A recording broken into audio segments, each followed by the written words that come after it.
Ассалаумағалейкум қазақ елі, құрметті елім, қазағым.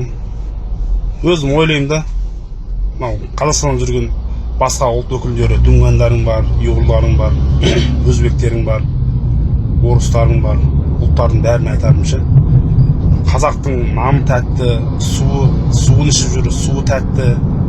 Бірақ неге тілі ащы деймін да, неғып тілін үйренбейді деймін да, ауасын жұтып жүр, жерін басып жүр, намын жеп жүр, суын ішіп жүр. Бірақ тілін үйренгісі келмейді да бұлар ше.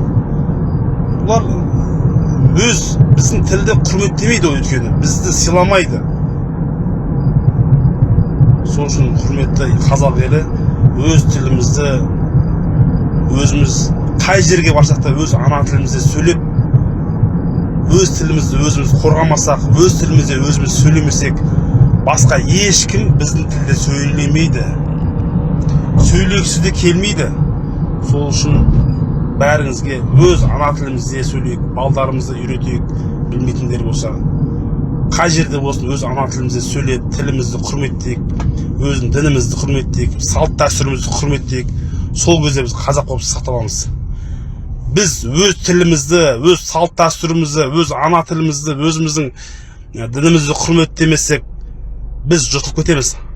Сол үшін қазақ тілі Қазақстанда ғана өз тіліміз болады.